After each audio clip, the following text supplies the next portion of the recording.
All right. Welcome to the Wednesday show. This is our college basketball show, three-man weave, hosted by SBRSportsbookReview.com. Shout out to them. Make sure to give them some love. Folks, in the chat, we will hit your questions, but only if you hit that like button.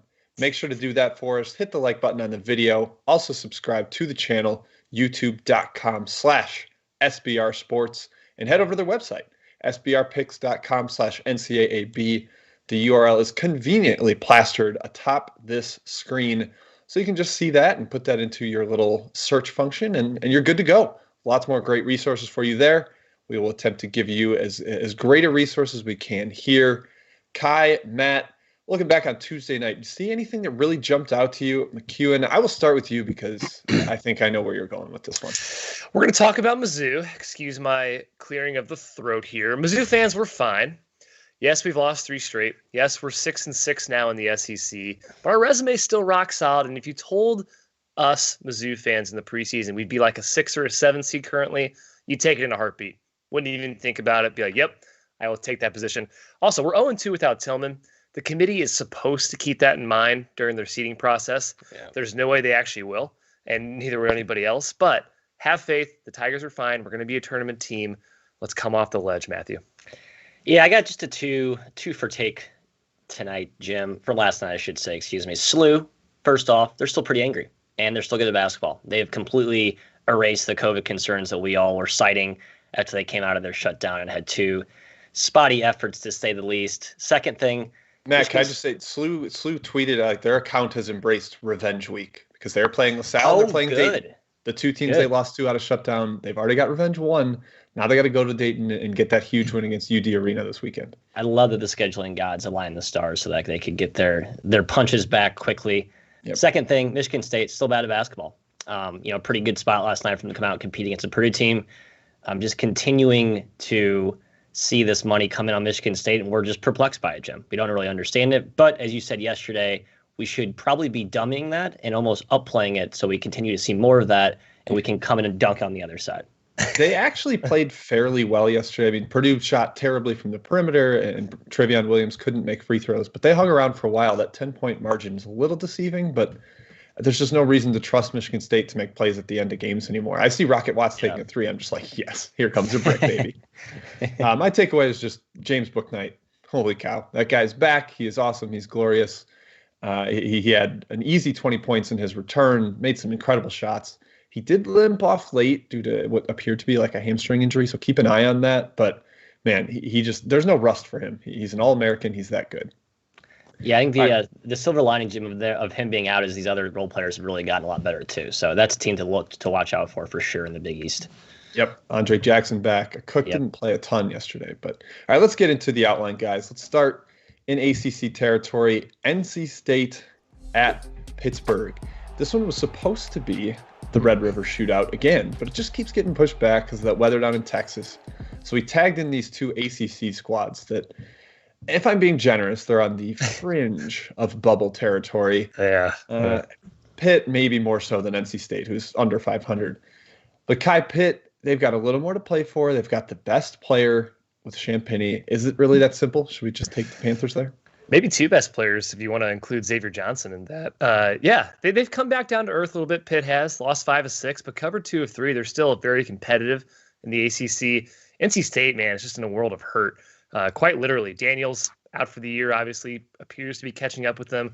Braxton Beverly's banged up. He's clearly very important to this team. So I just feel like this is Pitt's game. 4 points is maybe a little bit too high for me to lay it. They're the better team right now. I don't think NC State has an answer for Champagny or Johnson. Their defense is awful, Matthew. So I lean Pitt. I'll be honest, I kind of forgot about these 2 teams the last couple of weeks. Like, I just forgot they existed. They've played really a bunch of irrelevant games. NC State have slowly fallen off the map since they lost Devon Daniels. Pitt's been, fine, but it's still Pitt, right? And I don't think either of these teams are world beaters in the ACC. I'm trying to find like a bracketology motivational angle here, Jim. Is there anything to be found, or is it pretty much a wash? Well, I was saying, Matt, in my intro to this game, if you were listening, is that Pitt has a little more of a chance to, I think, get to that point. They're 9-7. They've got the one huge win. I can't remember off the top of my head which team they beat, but they're at least sort of in it. I'm with Ky though. -4 is too much to lay, I think. Yeah, I think it's too high. So yeah, we're staying away collectively from that one, I think. So let's move to Big Ten country. Maybe a little more of a stronger opinion in this one. Minnesota at Indiana. Man, road Minnesota, it is not good for that squad, and the market agrees. This one's been bet up from -4.5 to -6.5. People are fading road Minnesota. There's a chance Liam Robbins doesn't play their best big man. Matt, that would be a nightmare against TJD. He could go nuts in the paint if Robbins is out there to defend him. Are you just kind of saying fade road Minnesota blindly, or where are you at here? Yeah, not at the current number. I see got bet up to close to 5 now. Could climb even higher than 6.5. To the 6.5. Oh wow! I'm also said that. Matt, I'm begging you to listen to me. I'm not listening to you, Jim. I'm in my own world this morning. I mean, to me, Indiana actually played decently well against Ohio State. I thought they missed a lot of upfront close bunnies. That game could have stayed a lot closer than it did. I think then the Bucks put on a 10-0 run the second half, and the game was basically over at that point. I still think Indiana's solid, right? They've had some really head-scratching performances, but I still think they're good, and this is a ripe spot for them to pick off Minnesota team that has not been going on the road, as you mentioned. And without Liam Robbins, I mean, if Archie Miller figures out one thing, it should be a steady dose of TJD touches inside tonight, Ky. Yeah, guys, I'm caveating this with I don't have many bets today, number one. Number two, the value got sucked out of the board overnight like crazy. I'm going Indiana -6.5 as my best bet. Fading road Minnesota. They're 1-6 against the spread on the road. -9.8 cover margin. That's terrible. 0-7 straight up. Indiana 6-7 in Big Ten play. Not a disqualifier for the NCAA tournament if they finish below 500 in the conference, but certainly a resume eyesore. They would love to get to 500 or higher. Huge game for them at home. They're going to waltz the free throw line constantly. Number one in free throw attempt rate in the Big Ten. Minnesota 12th in allowing that in the Big Ten. I think Marcus Carr is going to get his, but I don't think any other Gopher is going to step up today on the road. I hope Liam Robbins is out. That'd be enormous, as Jim said, for Indiana's side. No answer for Trace Jackson Davis. I think IU gets it. Spread ballooned, but I'll take the -6.5 for my best bet on the show, Jim. Yeah, I sort of lean Minnesota where it's at, but I can't touch it without any knowledge of Robbins at this point. If he's definitely not 100% at this point and maybe not even going to play at all, then yeah, nothing there. And I don't have any appetite to back road Minnesota. Why should I? They're terrible on the road. I think one game within single digits at this point. It's ugly for them. But Matt, when IU has high expectations, that's when Archie Miller really brings them back down. So we'll see. Yeah. We'll see. We will. Yep. All right. Big A10 rivalry, big battle. Also NCAA tournament implications here, guys. Richmond at VCU. Crosstown rivalry here. It's kind of the VCU athleticism, their nightmarish defense against that Richmond execution. Although the Spiders do have some solid athletes of their own. Ky, anything for you in this massive, massive rivalry? I'm surprised the spread came down. Richmond off shutdown. They haven't played since, for a D1 game, we'll say, since January 26th. They did play a quick tune-up on Sunday against, I think, a D2 team. VCU, man, 8-2 in the A10. Richmond also has just 2 losses, but COVID's forced them to just play 6 games in the conference. It's going to be a great game, great rivalry here. VCU looks awesome. Bones Highland looks like an A10 Player of the Year candidate. They have a top 15 defense in the country. But I think Richmond can handle their pressure. If any team can in the country, it's Richmond. 8th nationally in turnover rate, a very old, experienced team. That Princeton offense, that's tough to guard for a long time. We'll see if VCU has the discipline and the patience to guard that for a full 40. I actually lean Richmond here, +2. I would have loved +3. Again, I'm surprised the spread came down, Matthew. Yeah, I was holding on for 3, but it seems like I may have to reach for 2, 2.5, depending on where you're looking at right now. I mean, there's basically no home court here, right? I mean, the fans will be, I'm not sure if there's 0 fans or next to, what the actual capacity is, but home court has to be essentially a point tops. And I think it's not quite a trip to Europe. No, it's Siegel not. Center this time around. I think they could just walk across the river there, but yeah, it's just to me, it's the money that's coming early is odd, as Ky mentioned, right? It's gone against the trends we've seen with the teams out of shutdown, but this is Richmond's second shutdown. They had to tune up on Sunday. All their players played. I got to think they come out with a pretty strong effort here tonight. I would lean Richmond, but I'm hoping someone comes in on VCU at 2.5, and maybe I can hop in at +3. Yeah, Matt, it's 2 right now, and I actually lean VCU at that current price. But I do think it's important that Richmond got to play that game on Sunday, even if it was against St. Mary's of Maryland. But that team is so predicated on timing and execution offensively with the Princeton that coming out of a shutdown, I think could potentially have hurt them a little more than others. But at this price, I just really the matchup, I'm going to stay away. I like Ky's point that Richmond can handle the pressure. That's a huge factor against VCU. So I'll stay away. Wish you boys luck if you end up getting that +3 and riding for it. So thanks, Jim. We'll move to another conference, big showdown. We've got big bubble games today, guys. Utah State at Boise State. Both these teams really squarely on the NCAA tournament bubble. I think you could have them last 4 in, first 4 out pretty comfortably. That's really just where their resumes sit right now. We've got some young guards here for Utah State coming onto the road with Ashworth and Worcester, our freshmen. You can't beat Utah State unless you can hit shots or get Neemias Queta into foul trouble. Matt, do you think they can do either of those things? You riding with the Blue Broncos at home? I was actually leaning that way, and it's tough for me to say that because I'm such a big Craig Smith stan. Important thing to note here is we talk about how not all COVID shutdowns are created equal. The Aggies have been off for roughly, I think, 3 weeks now, but 13 days maybe. 13. Okay, so only 2 weeks. So still like in the longer, a longer part of that spectrum. But they have been practicing, they have been playing. So it's not like they were stuck in quarantine, throwing tennis balls against the wall. They actually have been prepping. I think that matters a lot here, and I think that actually could lead for an advantage for Utah State. Rest, recovery. That typically strong home court that Boise has up there, Jim. Taco Bell Arena, one of our favorite venues in college basketball. I don't think we'll play as strong tonight, given the fact that Boise's had the time off. They've been practicing. They should be in sync. So, Ky, no play for me. Yeah, as Jim said, man, just a huge implication to this matchup. First place in the Mountain West is up for grabs. Q1/Q2 wins at stake here for a tournament resume.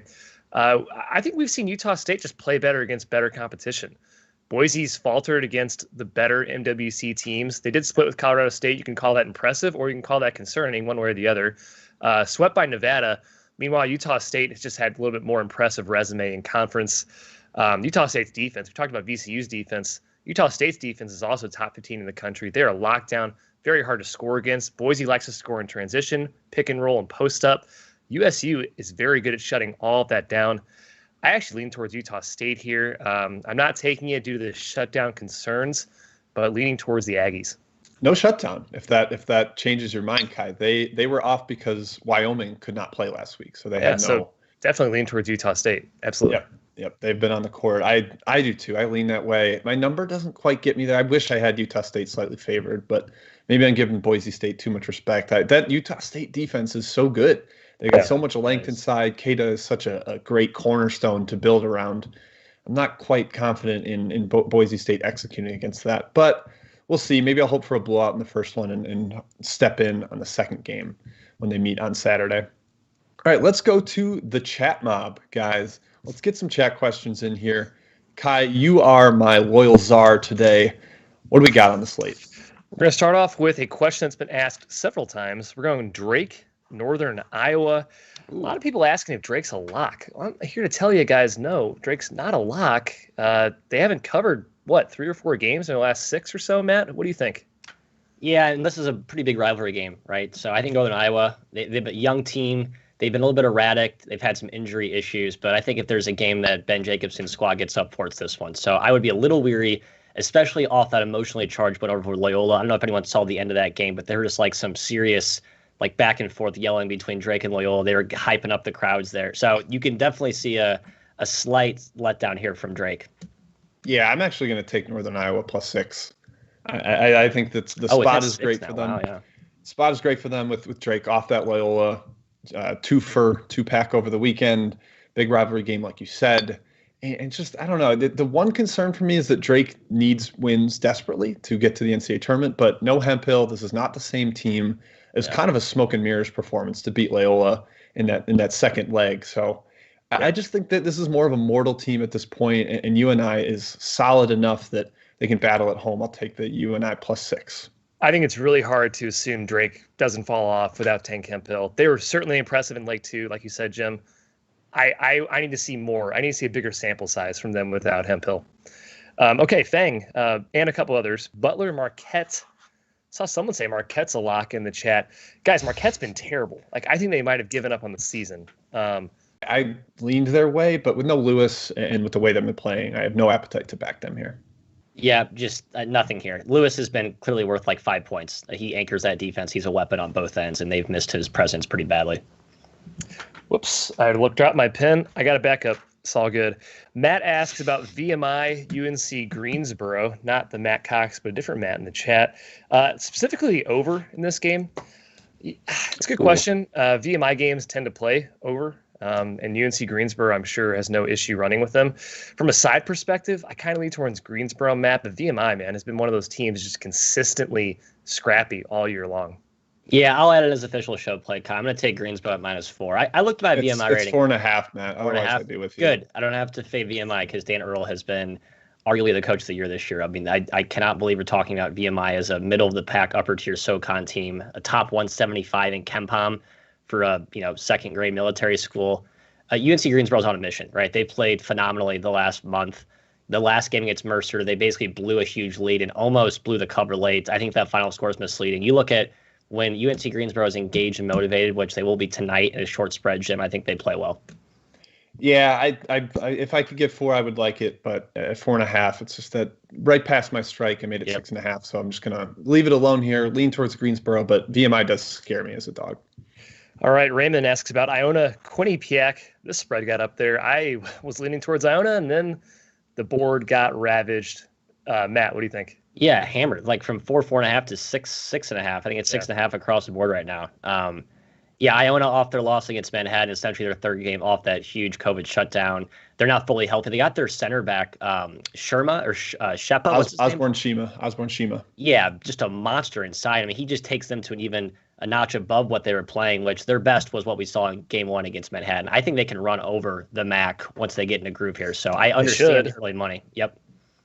Yeah, I want to take Iona, but past 6 where the market has gotten it to, I don't think it's prudent. I don't think I should be, going too far against the way the number has moved. But big lean Iona. This team was somebody I wanted to bet on all season, and unfortunately, the market clearly does too.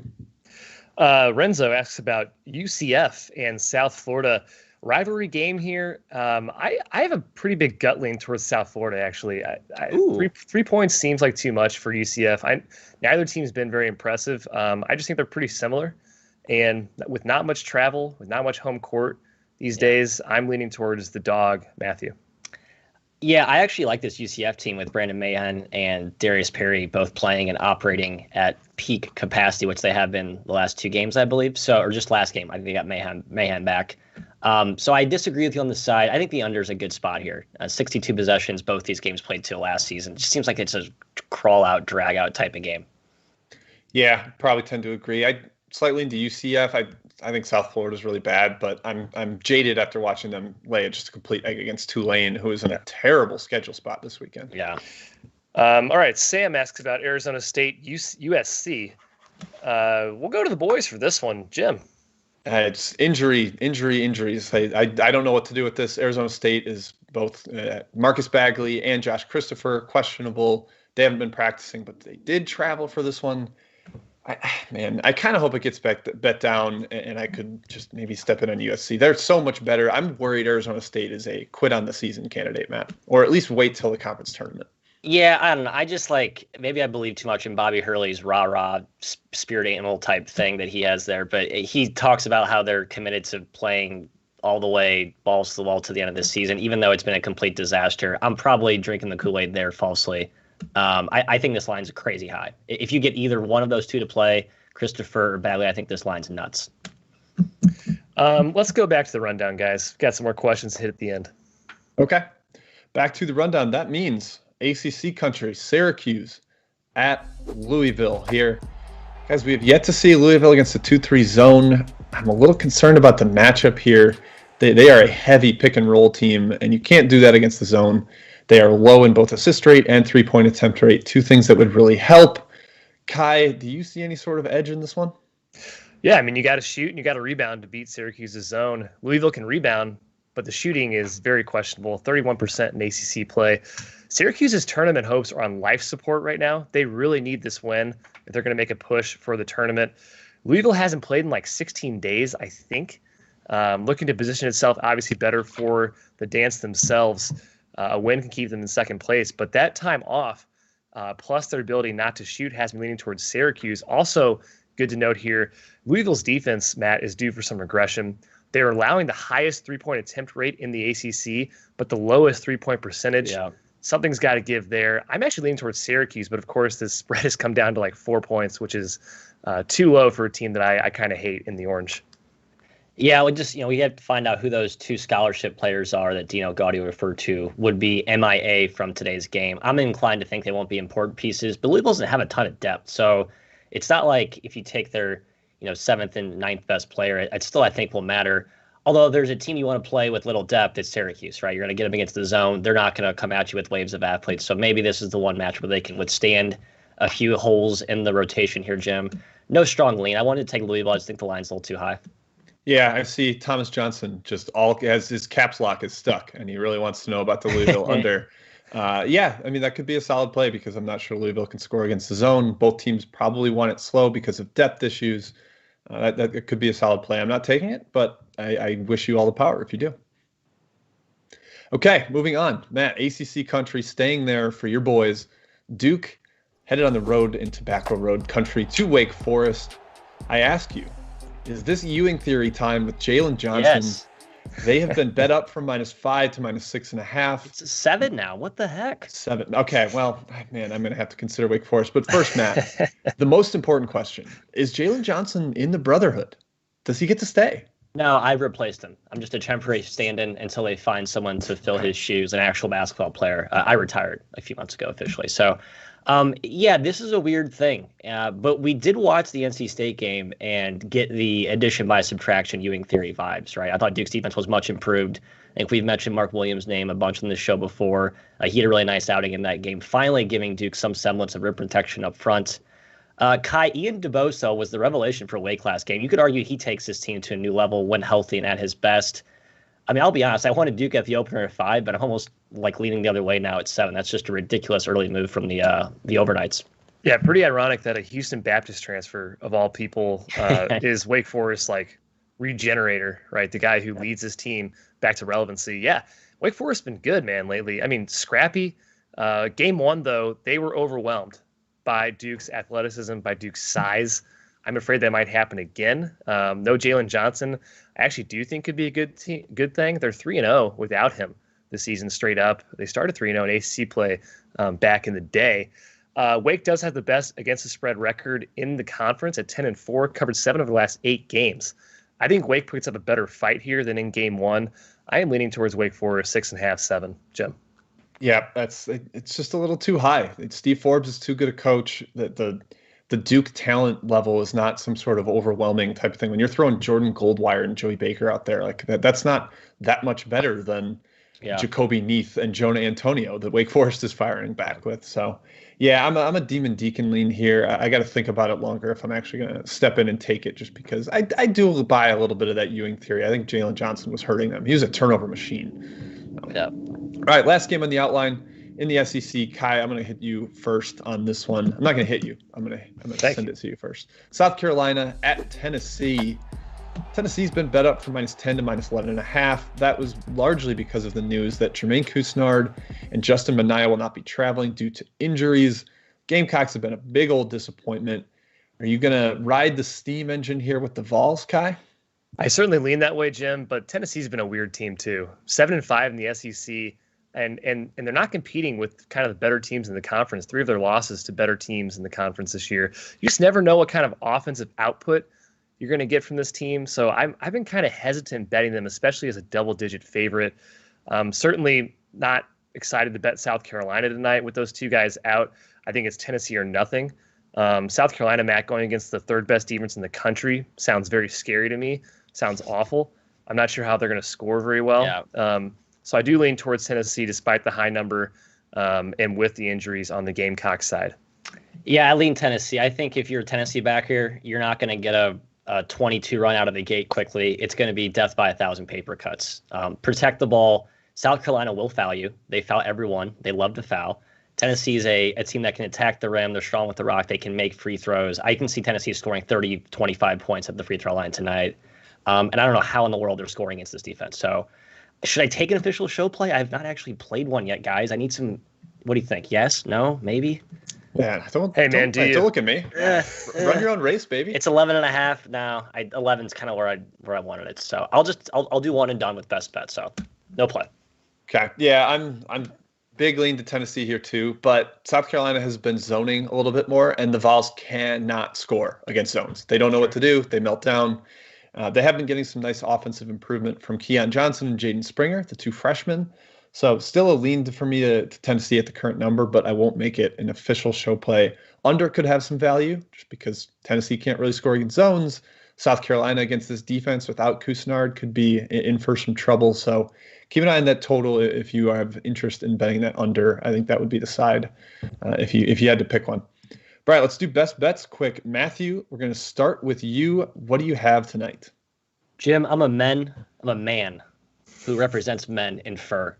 The Furman Paladins taking on Samford. I don't love laying large numbers in conference games here, guys. We talked about this a little bit before, but Samford's a team that's on the verge of cracking, in my opinion. They've been hyper-competitive the last week and a half, last 2 weeks, doing it with smoke and mirrors without two of their best players, Myron Gordon, Christian Guest, opting out. They're going to play, I think, two freshman guards, 30-plus minutes tonight. And with that pressure that they're going to apply, I think they're going to run out of gas against Furman, who's one of the best press attacking offenses in the country. They'll go tic-tac-toe up down the floor for easy layups. They're not going to be content to, holster it and play half court. I think they're going to attack on the opportunities here, and the number will play to a smaller number because of the pace here, Kai. So I'll take the Furman Paladins at 15.5, I think. 15.5, yes, sir. All right, Matt, I lean your way. Good luck, man. Hey, Thank reminder you. Out there for my best bet. It's Indiana minus 6.5. I kind of hate the number, but I'm fading Minnesota on the road, as well as a potential Liam Robbins injury. That's all I got today, Jim. Solid. Yeah, I've already taken Northern Iowa +6, and I made the chat want to absolutely light me on fire. So, if the chat wins, everybody wins, and I'll just shrug off the loss. It's fine. But go Purple Panthers. Haha. I'll troll you tomorrow, chat. We'll talk about it tomorrow. My best bet for the day, though, is Wyoming, -6. This is a team off a COVID shutdown, but New Mexico is off whatever is going on with their program. They have canceled 2 series because of not enough scholarship players. There's a chance this one gets postponed as well. We'll find that out probably later today. But they might have a bunch of walk-ons playing out there. That is an issue. I'm just concerned that the New Mexico program is not really interested in hooping anymore. So I will take the Cowboys -6 on the road. I guess it's not even on the road. This one's being played at Air Force if it happens. So it's a neutral court. All right, Kai, let's go back to Chat Mob to wrap this up. Yep, let's hammer these out real quick. Chris, golly, excuse me. Tough name, Chris, not very common. Mercer, ETSU is his question. I got nothing here, guys. I'm sorry. I'm leaning towards ETSU. I think they're a much better team. I've kind of given up on Mercer, Matt. I'm a Mercer man. They've not been good. This is kind of a put up or shut up game for me. I think that they're sort of on that cut line at bottom of the SoCon where you can get that first or that bye. So I think they're motivated tonight. I think they play close. Yeah, they should compete. I'm not confident enough to take it, but East Tennessee State in a little bit of a tougher schedule spot, having played Saturday, Monday, now Wednesday, whereas Mercer had Monday off and had a little more time to prep and rest. We got to talk about the, 4th or 5th game in this series, Boston University versus Holy Cross. Yeah. I mean, once again, I just think the spread's too low. So I'm going to lean towards Boston again, but for some reason, Holy Cross has been competing with them so far, Jim. Yeah, it's been hard to track what's going on in this series because obviously there's so much familiarity. Boston, you blew them out in the second game this weekend, but lost outright in the first one. There's no travel. These teams are very, very close to each other geographically. I really like the spread for Boston U. I'll add it, -3.5. It had gotten down to 2.5, and I almost pivoted on my best bet last second until I saw it go back up. But I will take Boston U -3.5. So that'll give me 3 show plays for today. Yep, I'll add it with you, Jim. I'll come along. I mean, I think this game closed 6.5 at Boston U. So to me, you're getting, not 3 free points of value because obviously it's at Holy Cross, but both teams are making the same travel. They've played there a bajillion times already. So I think 3.5 is a good line there. All right, let's do it. John asks about Seton Hall and DePaul. This spread's huge, but it's injury contingent. Javon Freeman Liberty possibly dealing with some injuries. That's highly important. Even at 13.5, I'd be scared to take DePaul. All healthy, I like DePaul at 13.5 here. Yeah, Charlie Moore could be out too. Charlie Moore too. I mean, Jesus, you can't. Yeah, you got to wait till the lineup show. Yeah, DePaul could be a white flag waving team as well. So that's my concern. All right, Emil, among others, asks about round 2 of Nebraska and Maryland here. I said I was going to take Maryland if they did not cover in game 1, but they did. Nebraska put up a fight for a while. Maryland ended up covering late. I have no lean in this game today. Double digits. I kind of lean towards the Terps still, Jim. Yeah, I lean towards the Terps. I lean towards the under again, too. Back-to-back between these two. Nebraska's been playing much slower lately. I think both teams can guard each other. They've got the switchable athletes to kind of disrupt what the other team wants to do. We saw that yesterday. Really inefficient scoring on a 68-possession game. I'm not going to say it officially, but that'd be where I'd be looking. Jake asks about Wagner and Mount St. Mary's, a little rematch here. Man, Wagner blew the doors off them in game 1. Yeah, they did. Kind of lean towards the other side just from that perspective, but I'm not bold enough to take it, Matt.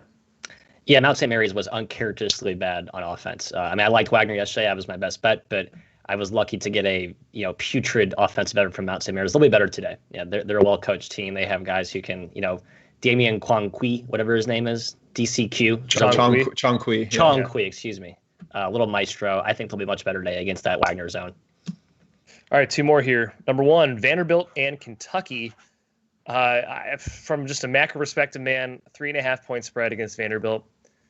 What have you become, the Wildcats? If you can't cover this spread, I don't know what to tell you, Jim, anymore. I have to lean Kentucky. This is insane. This is a little too far from my auto fade Kentucky, but Vanderbilt was hyper competitive with them in the first leg at Rupp, and they can score. So if I were gun to head in this game, I think I would take the Commodores just because I don't want to bet Kentucky right now. Yeah, Vanderbilt's healthy now too. First time they've been healthy all season. They had some COVID issues. They had some injuries. So I think that's a team that's a little bit rejuvenated, even though they're not really great. And obviously they'll be hyped to play Kentucky. Everyone is. So I don't want to play Kentucky on the road at all here. Finally, Wofford and Citadel. I'm actually surprised this came down. I am too. I'm leaning towards Wofford in this game. I think people see Citadel beat them the first time around. Obviously, there's a lot of your mind kind of magnetizes to the first game result. Wofford's a much better team still, in my opinion. They shot terribly that game, and Citadel was out of their butts. So I'm leaning towards Wofford here to get one back, Matt. Last second show play from the hip. Me too. Wofford off 2 losses. They were up big in that first game too, Ky, despite shooting terribly from 3. So I think there's some revenge factor. A game they need like blood after dropping the last 2 here. Yeah, Citadel's defense really isn't. They run you off the 3-point line. You can just get layup after layup. And that's obviously not Wofford's approach. They take the most threes in the country, but you can really get anything you want against Citadel's defense. So hopefully they can knock down some shots for you, Matthew. I'm taking it at 9. A little bit high, but I will lock it in. All right, Jim, sign us off. All right. Thank you, everybody, for tuning in. Thank you for all the chat questions. Really helps the show. It gives us something to talk about, some games to compete with, and we always love the pushback on our picks. It's great. And make sure to hit that like button before you head out. Subscribe to the YouTube channel. That is SBR Sports. Hit that like button, hit that subscribe, and also check out the website, sbrpicks.com/NCAAB. Maybe somebody wrote up the Drake pick and you can agree with them, and it'll be there for you. But we'll be back tomorrow, win or lose, ready to talk more college hoops. So we will see you on Thursday morning. Until then.